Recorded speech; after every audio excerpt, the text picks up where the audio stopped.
Salut tout le monde, bienvenue sur Professeur Honkai. Aujourd'hui on va parler de la nouvelle armure de combat de la 8.2, c'est une armure pour Li Sushang qui se nomme Épéiste errante. Dans ce guide on va voir comment la build et comment la jouer.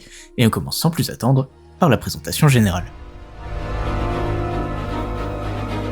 Épéiste errante, que j'appellerai Sushang tout au long de ce guide, est une armure de rang S gacha, de type bio, et d'éléments physiques avec des saignements. Elle utilise des gantelets, et son anneau astral est du type loi de l'ascension. Dans une équipe, elle joue le rôle de DPS saignement et bio, de support loi de l'ascension, et de support pour un futur anneau astral comme les 3 dernières Valk qui sont sorties. Elle est orientée combo rapide, mais ne peut pas avoir de couche de saignement comme Susanna ou Griseo par exemple. On va commencer par parler de ses passifs. Elle a un compteur de combo un peu spécial que vous verrez en haut à gauche. Chacun de ses coups augmente 3 fois plus le combo. Chacun de ces coups enlève aussi 3 fois plus de couches de bouclier à coups multiples. Et presque tous ces coups infligent du saignement, donc je ne vais pas le répéter à chaque fois. Elle a aussi 2 active d'armes spéciaux, on verra un peu plus tard comment les déclencher, mais le premier je l'appellerai simplement active d'armes spéciale, et le second qui est plus stylé, je l'appellerai active d'armes finale. Au-dessus de sa barre de vie, elle a une barre qui s'appelle la barre de force de l'épée, et pour la remplir vous pouvez soit faire des attaques basiques qui sont en séquence de 4. La deuxième et la quatrième remplissent chacune un morceau de la force de l'épée.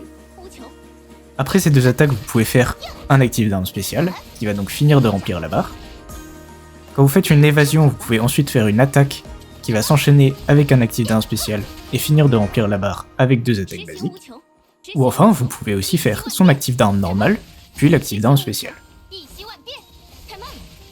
Quand vous entrez sur le terrain avec son QTE, qui est déclenché par les ralentissements du temps, ou quand les alliés utilisent un active d'arme ou des attaques combo ou chargées, elle va faire automatiquement son active d'arme. Vous pouvez donc enchaîner son QTE avec son active d'arme spéciale, et en pratique c'est ce que vous allez faire le plus souvent. Une fois que la barre est chargée, vous pouvez maintenir la touche d'attaque pour faire son attaque combo. Elle peut ensuite s'enchaîner avec l'active d'arme finale dont je parlais plus tôt.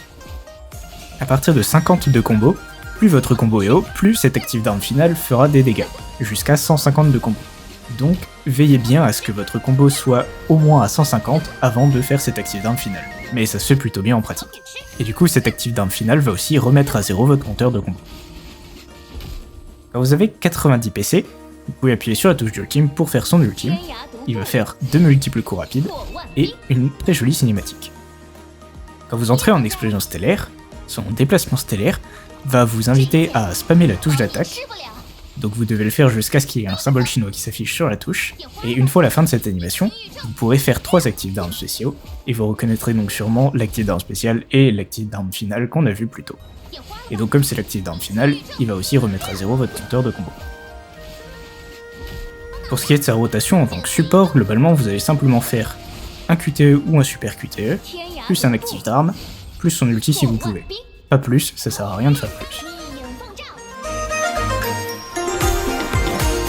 Sushang en tant que DPS s'est joué dans les équipes loi de l'ascension classique, avec 2 supports loi de l'ascension. Sa meilleure équipe dépendra du boss affronté, et éventuellement de la météo, mais elles sont toutes jouables. Vous pouvez aussi jouer Sushang comme support dans les équipes loi de l'ascension. Elle pourra apporter des coups rapides lorsque c'est nécessaire. Pour ce qui est des collaborateurs, parce que ça m'a été pas mal demandé, Teresa est évidemment largement devant. Je n'ai pas pu la tester rang S, mais comme elle permet d'avoir 2 super QTE, c'est toujours un énorme gain de dégâts. Ensuite, Poursuivre FWS, que vous pouvez avoir gratuitement dans l'histoire, est une bonne alternative. Pareil pour l'elfe Projet Lapin 3 étoiles ou plus. Serapeum aussi, mais elle n'est meilleure que à partir du rang triple S, mais sinon elle reste bien.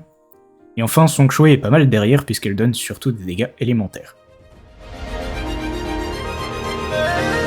Sushang possède une arme signature, Manchette de Jade, ainsi que sa version prix, Manchette de Jade Maîtrise du vent. Elle augmente les dégâts physiques et de saignement du porteur, les dégâts physiques élémentaires et totaux de l'équipe, et les dégâts physiques et totaux subis par les ennemis. J'ai été surpris de voir qu'il n'y a pas tellement de gantelets dans le jeu qui donnent des dégâts physiques ou totaux, donc il n'y a pas d'alternative incroyable pour Sushang dans le rôle de DPS, mais voici quand même quelques comparaisons. Comme d'habitude dans le rôle de support, la différence se fait un peu moins sentir. Notez que les armes de Prometheus et de Herrscher de la Sentience ne sont bien que quand vous êtes en support pour un DPS physique. Donc par exemple Mini Durandal. Sushang possède également son set de stigmates signature, le set Plaisir retrouvé. Ils augmentent fortement les dégâts totaux, physiques et de saignement du porteur, ainsi que la capacité du porteur à infliger des saignements, les dégâts totaux, physiques, élémentaires et critiques de l'équipe, et les dégâts physiques, élémentaires, totaux et de saignement subis par les ennemis. Ils augmentent aussi les dégâts critiques et réduisent la défense des ennemis dans les équipes Loi de l'Ascension.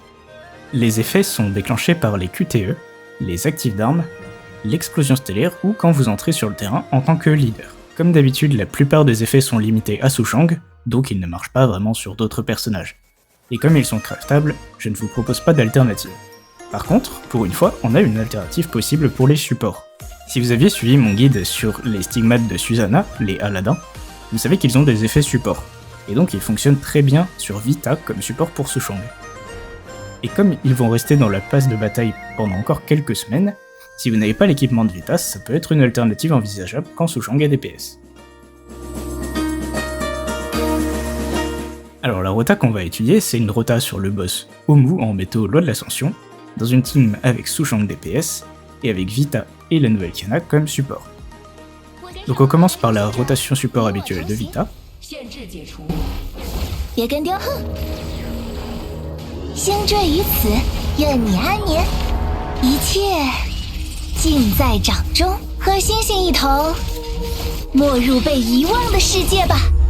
Ensuite, Kiana va juste faire son active d'arme spéciale, on garde le ulti pour plus tard.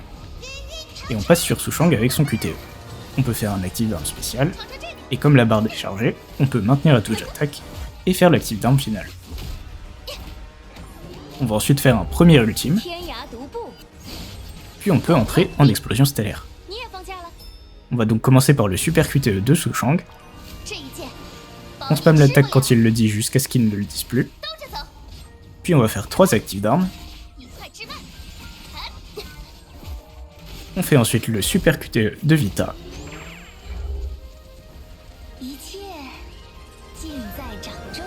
Et son ulti.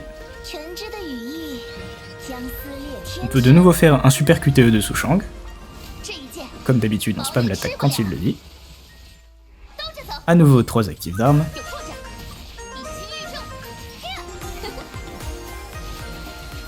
On va pouvoir faire un deuxième ultime parce que le temps de recharge est terminé.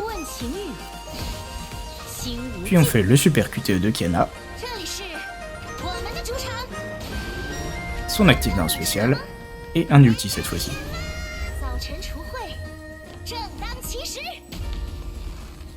Et pour finir, on va repasser sur Sushang avec son QTE, faire un active d'arme spécial. Comme la barre est encore chargée, on maintient la touche d'attaque et on fait l'active d'arme finale. Sushang est un nouveau DPS saignement. Elle va donc très bien gérer tous les boss en météo saignement, à part peut-être celui de type mecha. Et ça tombe bien parce qu'ils ont rajouté 2 nouveaux boss pour cette météo en cette version. C'est aussi l'un des rares DPS bio et le premier de la partie 2. Donc on peut imaginer qu'elle va prendre le meilleur score sur tous les boss de type Psy en météo contre type. Mais je n'ai pas pu le tester car il n'y en avait pas sur la bêta. Enfin, elle pourra aussi se débrouiller sur les météos Loi de l'Ascension et les météos physiques. Alors faut-il pull pour Sushang? Pour rappel, avec les bannières de la partie 2, la bannière de personnage vous garantit le personnage en 90 tirages, avec comme d'habitude la première multi à moitié prix, et la bannière d'équipement vous garantit d'obtenir l'arme en 60 tirages, avec de fortes chances d'obtenir l'équipement complet entre temps. Et si vous ne l'obtenez pas, vous pouvez toujours crafter les stigmates manquants. Sushang est le premier DPS bio de la partie 2. Ils sont assez rares, le dernier était il y a plus d'1 an. Son élément physique avec la particularité des saignements en font un DPS peut-être un peu plus niche, avec des boss qu'on ne voit pas très souvent, mais vu que Sushang a de bons dégâts, elle peut aussi être jouée sur plusieurs autres boss en dehors de sa niche. On ne sait malheureusement pas ce qu'elle vaudra en tant que support pour la future spécialisation, mais en tant que support Loi de l'Ascension, elle est un plutôt bon support, surtout pour les DPS élémentaires. Mais je dirais qu'elle est peut-être moins prioritaire que d'autres Valkyries, car elle ne peut être utilisée que sur 2 Anorastro en tout. Épée errante est un nouveau DPS bio, physique et saignement, avec de bons dégâts, ainsi qu'un bon support pour certaines équipes partie 2. Sa capacité à détruire des boucliers à coups multiples est aussi assez intéressante pour pas mal de boss, qu'elle soit en support ou en DPS. Je ne pense pas que ce soit la plus grosse priorité à pull, mais si elle vous plaît, n'hésitez pas, ça ne peut pas vous faire de mal. Voilà, c'est tout ce que j'avais à dire sur la nouvelle Sushang, Comme d'habitude, si vous avez des questions, n'hésitez pas à les poser en commentaire ou à rejoindre le Discord qui est en description, à laisser un like si ça vous a plu, à vous abonner si vous voulez pas rater les prochaines vidéos, et sur ce, moi je vous dis à la prochaine sur Professeur Honkai.